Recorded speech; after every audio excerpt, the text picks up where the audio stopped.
provide you with the lowest per GB rates, night or day. SLT 4G, driving you ever forward. Making headlines for First at 9. Utter displeasure. The governing party walks off Parliament in protest, refusing to acknowledge the Speaker. The vote on Parliament Select Committee taken in their absence. The simple fact is they did not have the numbers to prove their majority. This is an illegal, unconstitutional government. One-sided affair.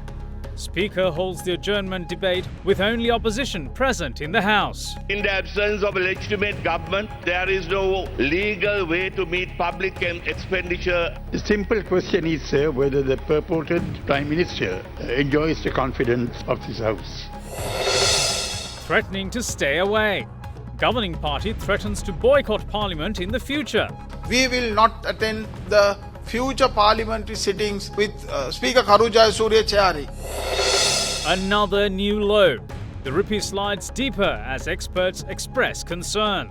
We have not been able to maintain a balance between different sectors of the economy. The economy will have a higher inflation as a result of depreciations. Karachi attack. The Chinese embassy attacked in Pakistan, killing 4 people.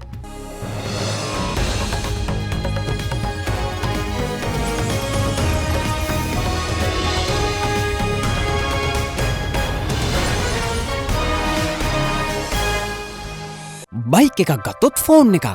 ඔව් තෝරාගත් යමහා bike මාදිලි සඳහා රුපියල් 40000ක් දක්වා වටිනා smart phone එකක් නොමිලේ. ඉක්මන් කරන්න නොවැම්බර් 30 දක්වා පමණයි. කොන්දේසි සහිතයි. අමතන්න 0117 AMW තින් පමණයි. Good evening and welcome to First at 9. I'm Dhammik Eknaika. Now let's start with your local stories. Speaker Karu Jayasuriya today named the members of the Parliamentary Select Committee, giving equal representation to both the United People's Freedom Alliance and the United National Party. The governing party was quick to object the decision, and since the Speaker did not recognise them as the legitimate government, all members of the governing party walked out of the chamber in protest of the Speaker, claiming they too will not recognise Karu Jayasuriya as the Speaker of Parliament. Subsequently, a vote was taken on the Speaker's call on the appointment of members to the Parliamentary Select Committee, with 121 members of the House voting in favour, albeit in the absence of all members of the governing party. Before commencing today's parliamentary session, Speaker Karu Jayasuriya presided over a meeting of the party leaders to decide the composition of the Parliament Select Committee. However, due to both the UPFA and the UNP demanding the majority of the committee, the meeting ended without arriving at a consensus. Before the parliamentary proceedings, police officers were seen at the Speaker's office. Their official service numbers were missing from their uniforms. Security was beefed up along the entrance to the parliamentary premises, while Police Special Task Force personnel were seen examining the chamber. Later, the parliament session commenced under Speaker Karu Jayasuriya. The Speaker announced that the Parliament Select Committee will consist of 5 members each from the UNP and UPFA, while the JVP and the TNA were given 1 seat each. Accordingly, UPFA members Dinesh Gunawardena, SP Disanayaka, Nimal Siripala de Silva, Mahinda Samarasinghe and Vimal Veeravansa were given seats in the Select Committee. Meanwhile, the Parliament Select Committee members of the UNP are Lakshman Kiriyalla, Rauf Hakim, Rishad Badiuddin, Mano Ganesan and Patali Champika Ranavaka. Mawe Senadi Raja was appointed to the committee from Ilangai Tamil Arasu Katchi, while Vijitha Herath represented the committee from the JVP. The government MPs, however, objected to this decision, with the leader of the House, Dinesh Gunawardena, declaring that the governing party should be allocated the majority of 7 seats in the 12-member Parliamentary Select Committee. According to standing orders, if a parliament has been prorogued or a new parliament is formed following the appointment of a new government, it is the Prime Minister and the government who handle the parliamentary proceedings. Allocating a majority to the governing party within the Select Committee has been the parliamentary tradition even during a minority government. Order, please. Let him speak, please. We will not accept the fact that the government does not exist just because you took a voice call over an erroneous decision. We requested 7 of our members to be included in the Select Committee according to the tradition that hands the government a majority. The Speaker here is conducting a Parliament meeting of the UNP. We stress that the Parliament be convened according to standing orders and the Constitution. We would like to say that we refuse to accept your decision in this regard.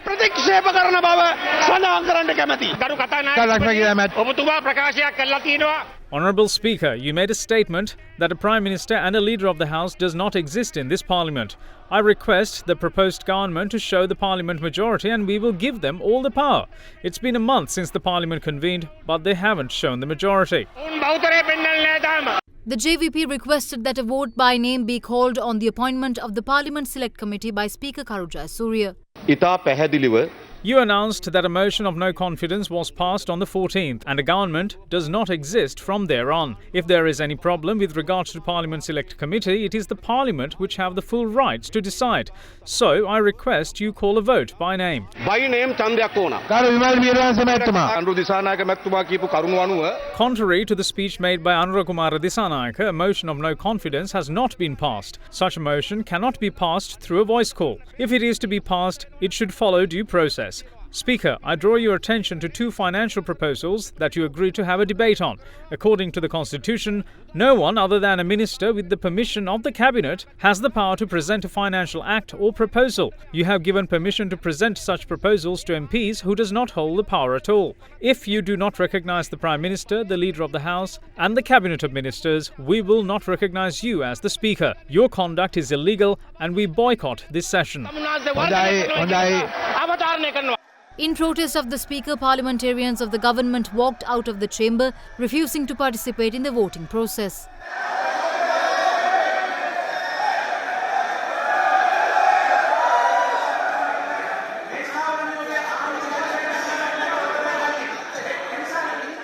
by name නමින් ඡන්දයක් ගන්න. හොඳයි අපි you can use the bell ගන්න. Accordingly, none of the governing party members walked back in the chamber despite the Speaker ringing the bell before the commencement of the vote. The vote proceeded with 121 members, all in the opposition, voting in favour of the decision made by the Speaker pertaining to the composition of the Parliament Select Committee. The 121 included 101 UNP MPs, 14 TNA parliamentarians and 6 JVP members. Now, after walking out of Parliament chamber ahead of the vote on the Parliamentary Select Committee, members of the governing party had this to say to media. We declare that there is no use of us being in a house which is not valid. This is not a parliamentary session, but a mere UNP meeting. The Speaker says this government can't be acknowledged. If he can't acknowledge us, how can we acknowledge him or a parliamentary session convened by him? The end will be the continuation of this issue. Provincial council elections might be held. Further steps will be taken depending on the ruling to be given on the 7th. No, we will not accept that because the majority will only be tested in a legitimate council.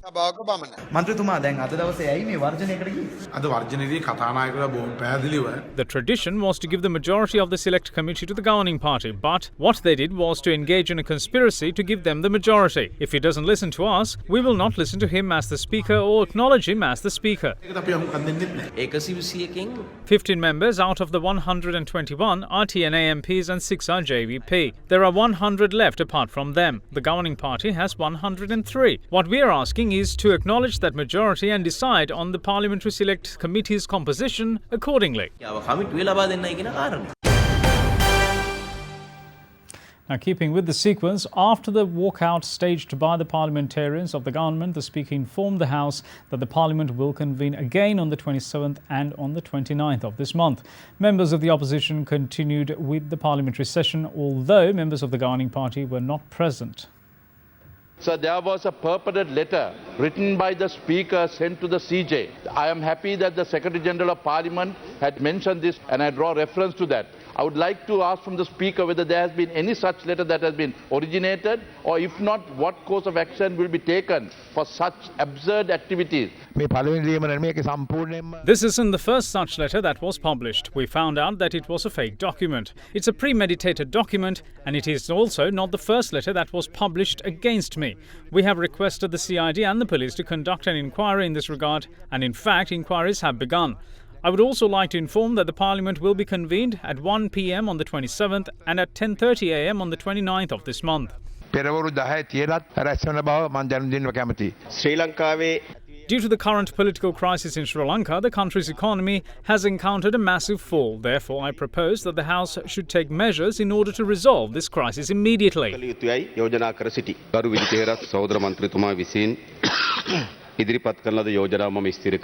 Parliament shall have full control over public finance. But in the absence of a legitimate government, there is no legal way to meet public expenditure and obligations of the state from 2019. A legitimate government with an adequate majority in Parliament would have had the opportunity to present at least a vote on account which would have covered at least the first 3 months of the new year. It is still not too late. The simple question is, sir, whether the purported Prime Minister enjoys the confidence of this House. If he does, he can continue to be Prime Minister. If he does not, he is not the Prime Minister of this country. And there can be no government that he can head. This must be done by the purported Prime Minister in a straightforward way, as is done in all democracies.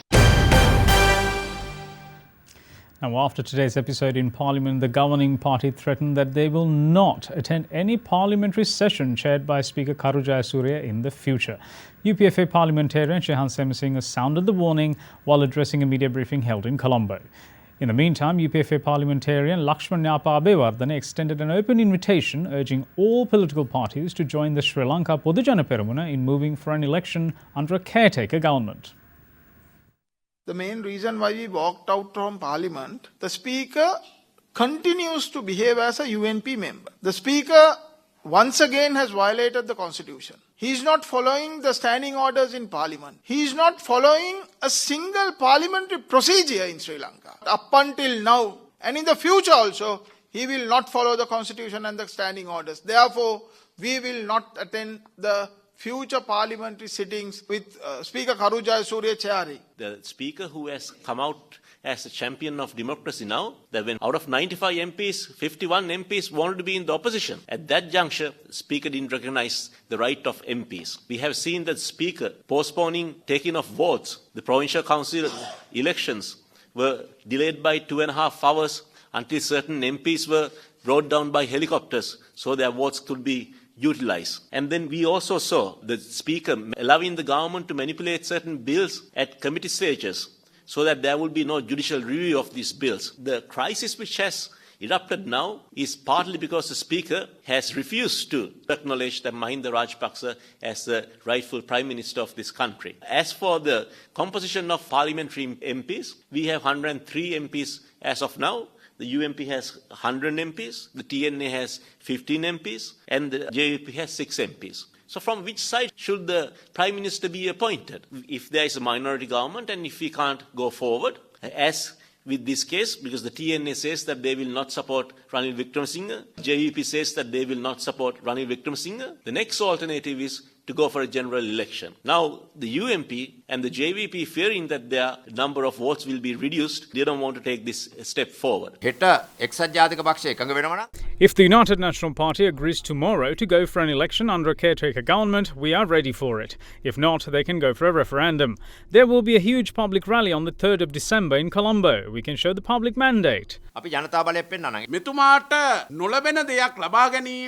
The Speaker is conspiring to obtain something that he will never have. He hopes that he will be nominated the common candidate for the presidential election. In the meantime, the JVP's Anurakumara Dissanayake today acts as the national organizer of the United National Party. We like what he is doing by being with the UNP because the voters who voted for JVP are turning towards the Frontline Socialist Party and us.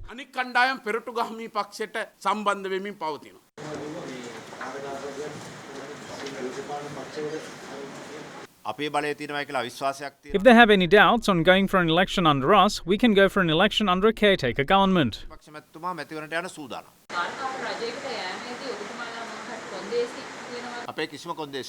We don't have any conditions. If they like to have even a retired Chief Justice in the position and go for an election under a caretaker government, we are ready.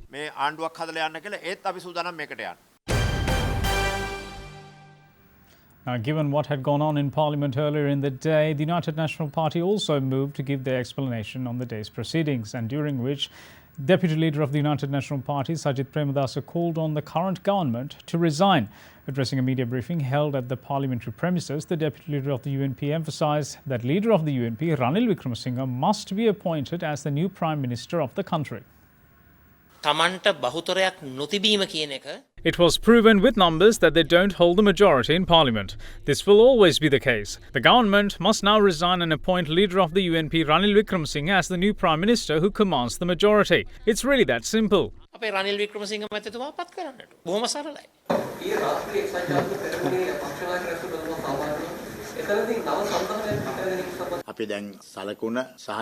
We have finalised the symbol and registration of the new party. It's open for members of the government as well. The party will be managed under a board of leaders. This will be the most comprehensive coalition party. උළුල්ම සන්ධානය අපි හදනවා. ඒකේ වෙලාවට අපි තෝරනවා. හොඳ දිනන. It will be a strong candidate, and keep in mind that we will not fail. The president created such a favourable political environment for us. He completely destroyed Mahinda Rajapaksa. Mahinda රාජපක්ෂව ඉවරම කළා දැම්මනේ. There's a board in parliament with this so-called purported government that is played. It appears that they always run away from the vote. Either they use some kind of chaos in parliament, or like today they stage a walkout. Now they claim it's democracy, what they are looking for. So can they achieve democracy by just simply walking out when a democratic process is going on? The simple fact is they did not have the numbers to prove their majority.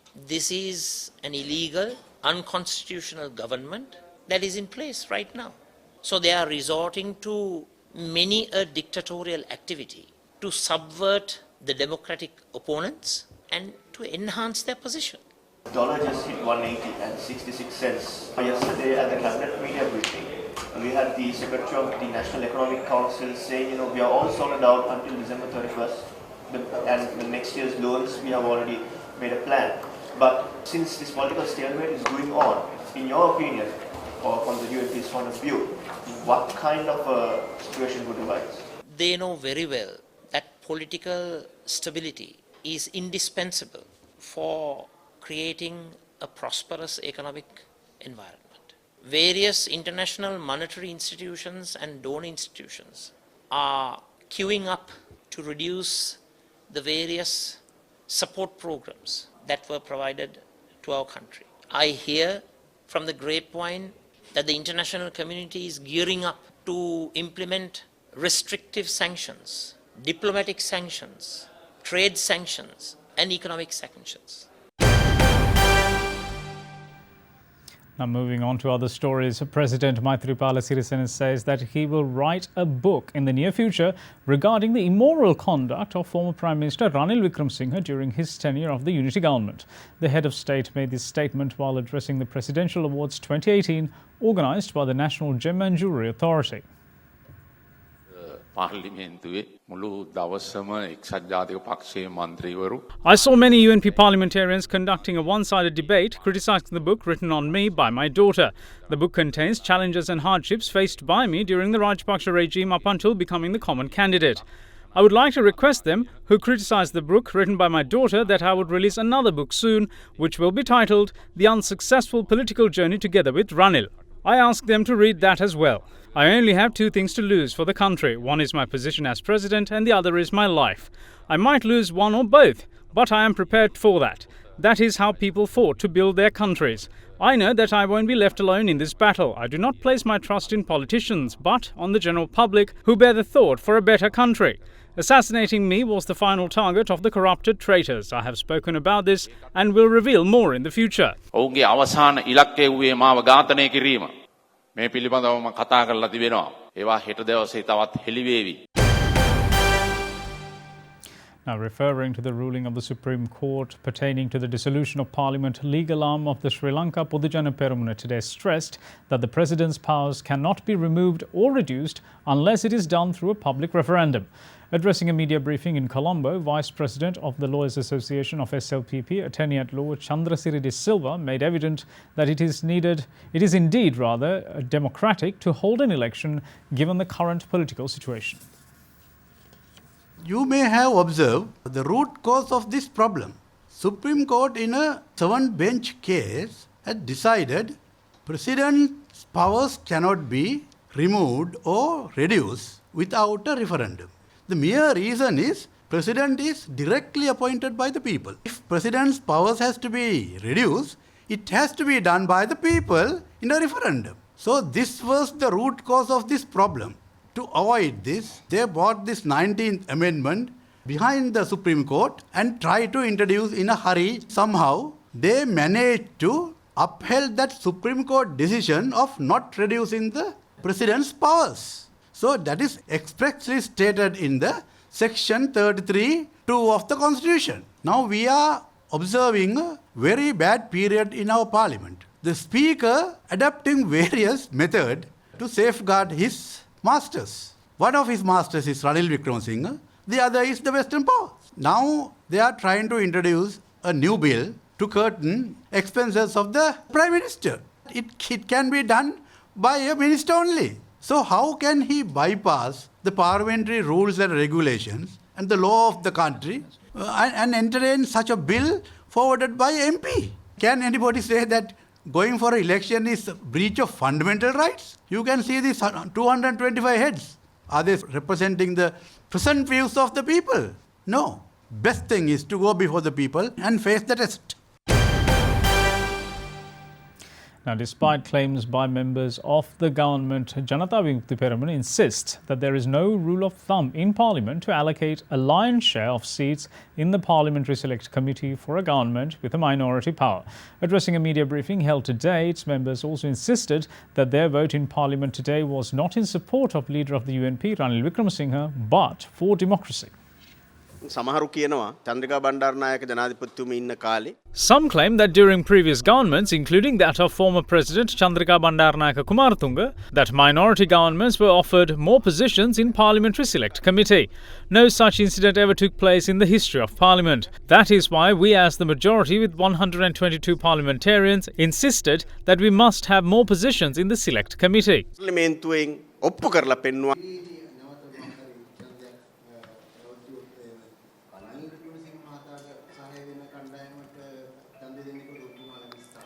The vote by 6 JVP parliamentarians are not cast for Ranil Wickremesinghe, but against this plot to violate the democracy. A parliament which represents an actual public mandate must be established. Only the public in the country has that right.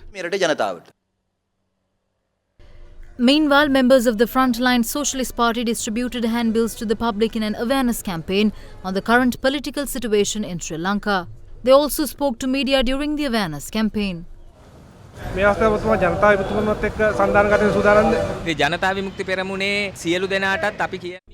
of the JVP are indirectly supporting Camp UNP. We are asking them to put an end to this 70-year-long political journey of theirs, which only supports one party or another, and join us to establish a public campaign. මේ මහජන ව්‍යාපාරයේ ගොඩනැගීමේ කටයුතු සඳහා දායක වෙන්න ඔබතුමාලා මීටත් පෙර යෝජනාවක් කරා වුණේ ප්‍රතික්ෂේප කරලා තිබුණාද කොහොමද ප්‍රතිචාර? ටිල්වින් සිල්ලා සහෝදරයා ඉරිදා පුවත්පත් වලට කියලා තිබුණා මේ Tilvin Silva from the JVP had mentioned to a Sunday newspaper that they are not exactly convinced of our sincerity. So questions arise as to whether the JVP actually thought Mahinda Rajapaksa to be sincere when they supported him in 2005, or Sarath Fonseca in 2010, or Maithripala Sirisena in 2015. So do they really think that the UNP is sincere when they're supporting them at present? You are watching Sri Lanka's award-winning news channel, Derana 24/7.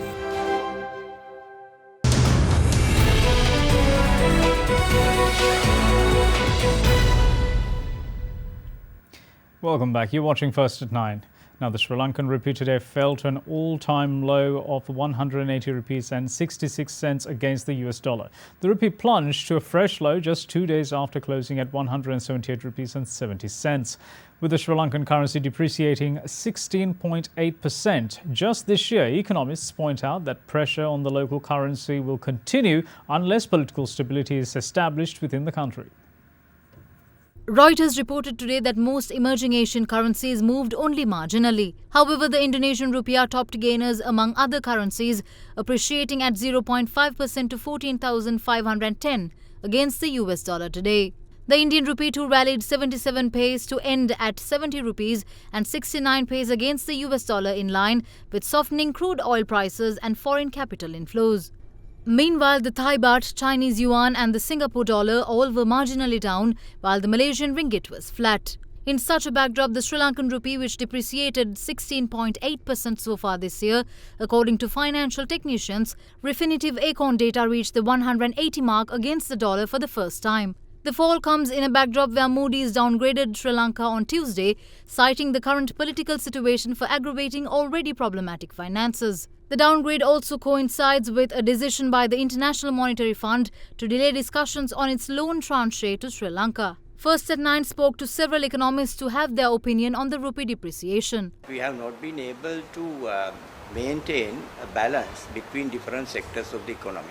In fact, the productive sectors of the economy have stagnated, if not declined in some areas, and the service sector has taken preeminent position in the structure of the economy. These structural problems have not been addressed for a number of decades. In fact, the exports have not increased at the same rate as the imports. In the context of Sri Lanka, the impact is severe due to internal economic issues, in particular due to policy inconsistency and lack of policy continuity, as well as some of the contradictions with respect to economic policy. The poor economic management has led to this situation. As a result, Sri Lankan rupee has depreciated much faster than currencies of other developing countries.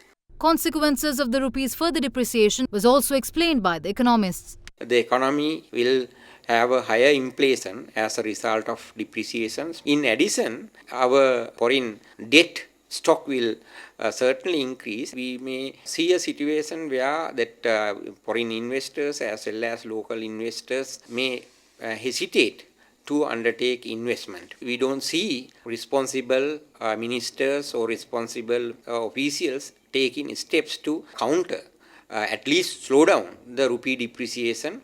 They went on to also explain the necessary measures that can be taken to address the situation. So until and unless we address these long-term trends, I don't think that we would be able to really reverse this trend. And of course, with the ongoing political crisis, we can expect more trouble ahead. And we have unfortunately not been able to have an arrangement whereby we could really take strategic measures to manage our economy and of course also social trends. At this moment, I think it is very important that Sri Lanka seriously consider about achieving a political stability. Unless we reach a political stability, the pressure on rupee will further continue, and as a result, the situation could lead to a panic in the foreign exchange market even. And now to give you a market update, Colombo's stocks ended in negative territory today, with all share price index losing 0.34%, or closing rather, on 0.34% to 5,929.98. The SPI has fallen 6.9% so far this year. Market turnover today was 580.8 million rupees, less than this year's daily average of 835.8 million rupees. For a detailed report on how the market performed this week, let's now cross over to Stefan Jalvis from the NDB Securities. During the week, the ASPI lost 0.4%, mainly due to price losses in counters such as Sri Lanka Telecom, Commercial Bank and Singer Sri Lanka. Meanwhile, the S&P SL20 decreased by 0.2%. The average daily turnover for the week was down from last week to nearly 492 million rupees. Furthermore, foreigners remained active for the week, closing as net sellers, where foreign sales accounted for 45% of the total weekly turnover.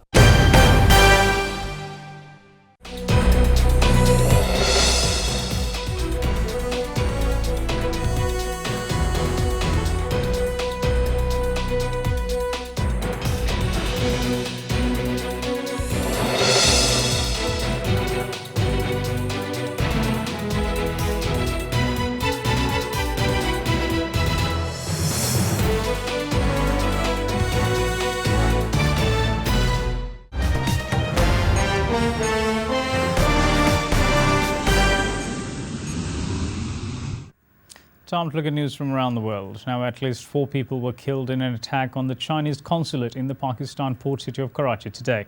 Several gunmen tried to enter the consulate but were intercepted by security guards at a checkpoint. Authorities say 3 suspected suicide bombers were killed before they were able to enter the facility.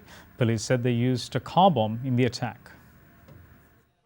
Gunmen have killed at least 4 people in an attack on the Chinese consulate in the Pakistani port city of Karachi.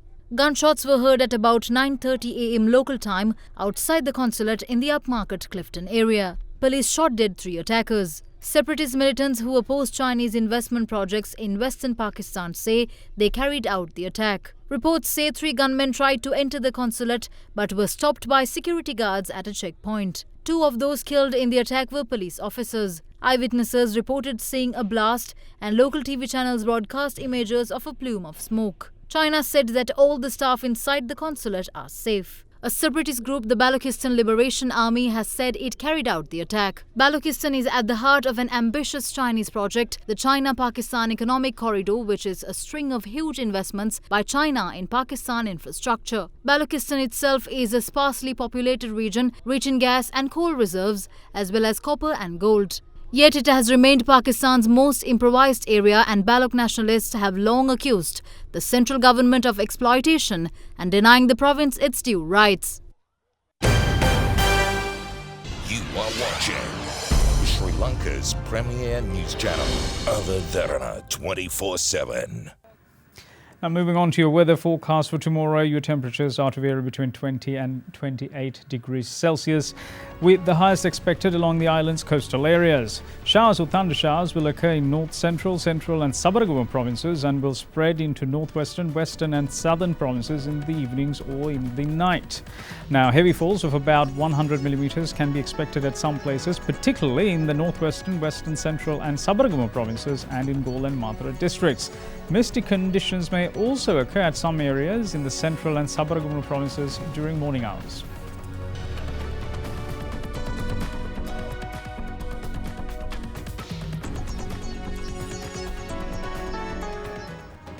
And that's it from all of us here at First at 9. Thanks for watching. Bye-bye.